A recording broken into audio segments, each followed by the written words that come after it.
Então veja bem, quando você tem um pensamento de raiva, vai filha, vai em frente. Um pensamento de raiva. Você ficou com raiva de mim porque eu falei mal do seu gato. Você começou a ficar, antes que o seu pensamento saia de você e venha até mim, olha o que ele fez. Ele primeiro encharcou o seu cérebro, todo o córtex cerebral. Vai em frente, filha. Derrama-se na corrente sanguínea e linfática. Vai em frente. E o sistema nervoso. Olha bem, a corrente sanguínea, a corrente linfática e o sistema nervoso. Tudo isso em você. Você está com raiva de mim. Então, a ideia da raiva já veio, a emoção também encharcou e o pensamento que você está lançando contra mim está viajando, já viajou pelo seu cérebro, está viajando na corrente sanguínea, na corrente linfática, no sistema nervoso, encharcando cada célula do seu organismo. Percorre todo o complexo celular.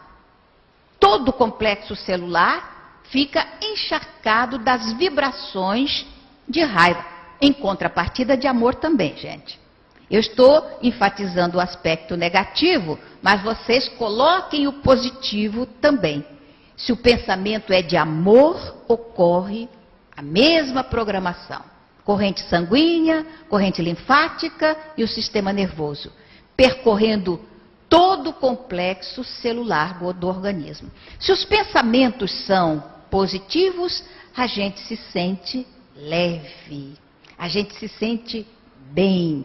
Era o que ocorria com Chico Xavier. Então a gente é capaz de exalar perfume, a gente é capaz de exalar vibrações de tranquilização para as pessoas. É aquele passe que você recebe de determinadas pessoas que te deixa num clima de paz, um clima de alegria.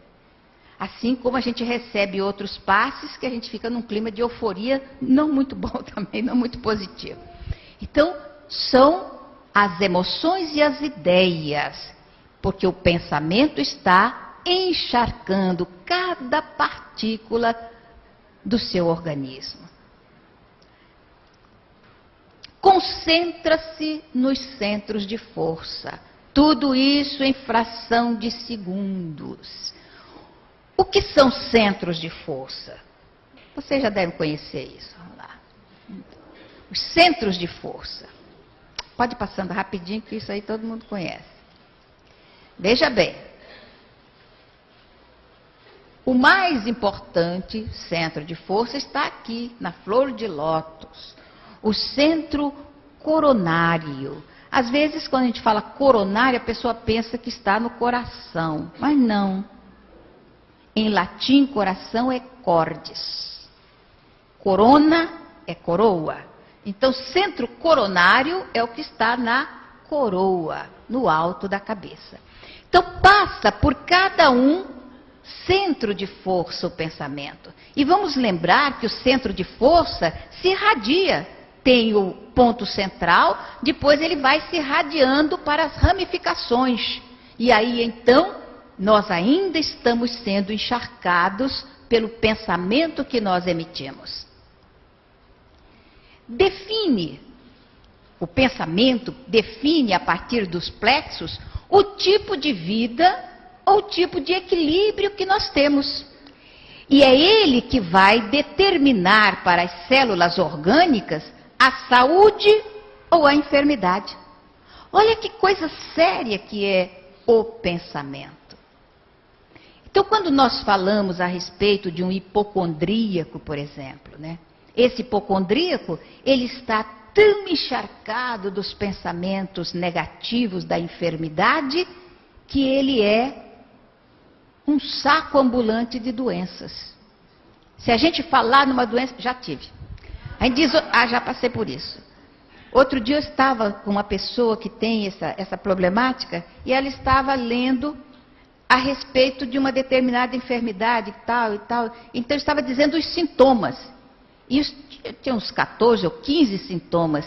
Então a pessoa começou, tal coisa assim, eu tenho. tal coisa assim, eu tenho, tal coisa assim, eu tenho.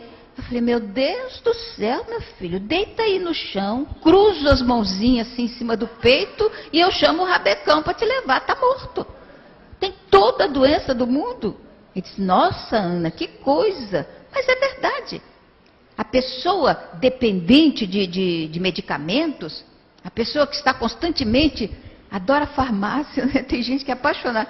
Eu tive um amigo que falou para mim assim, olha, o que eu mais desejava no mundo é ganhar na loteria. Se eu ganhasse na loteria, eu ia comprar um monte de farmácias. Aí eu ia experimentar todos os remédios. Não dava tempo, você morria antes. Ia tomando um monte de remédio e acabava morrendo, envenenando. Então, é o pensamento que vai determinar saúde ou enfermidade. Vejam bem, saúde ou enfermidade. Mas se eu tenho um câncer, é por causa dos meus pensamentos? Sim ou não? Olha bem que hoje a medicina já está trabalhando com o quê? Com as emoções dos cancerosos. Para determinar a forma melhor de se tratar a enfermidade. Então, aquela pessoa que guarda a mágoa dentro de si, guarda o ressentimento, ela vai estabelecendo células diferenciadas no seu organismo e alimenta o quê? Um câncer. E outras enfermidades mais que têm a consequência nas ideias, nas emoções, que se traduzem em pensamentos negativos. É uma radiação, nós já falamos isso. O pensamento se irradia e alcança as pessoas. Quantas infidelidades nascem do quê? Da subjugação mental das pessoas.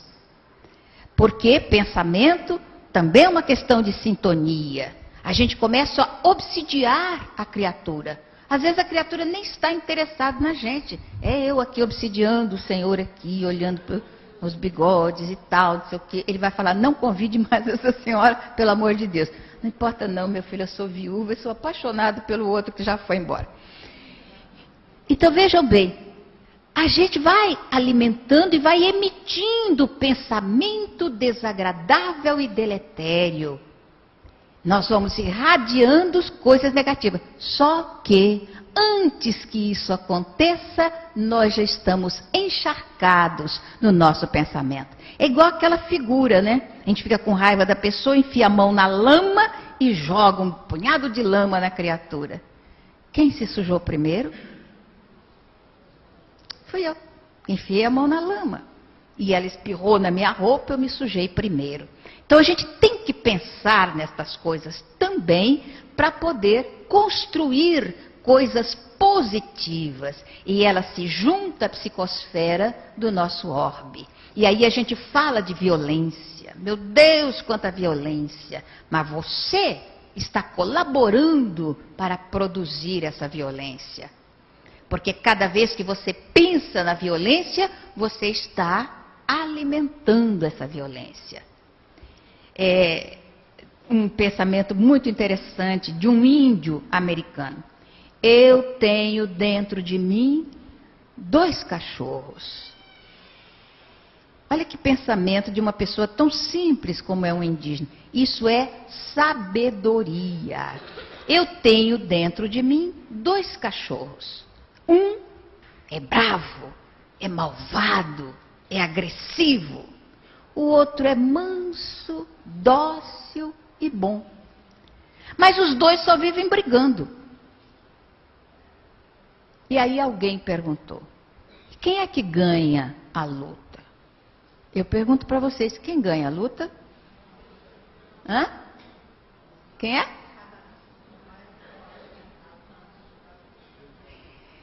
Aquele que a gente alimenta. O índio respondeu isso, aquele que eu alimentar. Ora, se eu alimento os pensamentos deletérios, agressivos, violentos, maus, o cachorro mau fica forte. E eu sou esse cachorro, a expressão desse cachorro.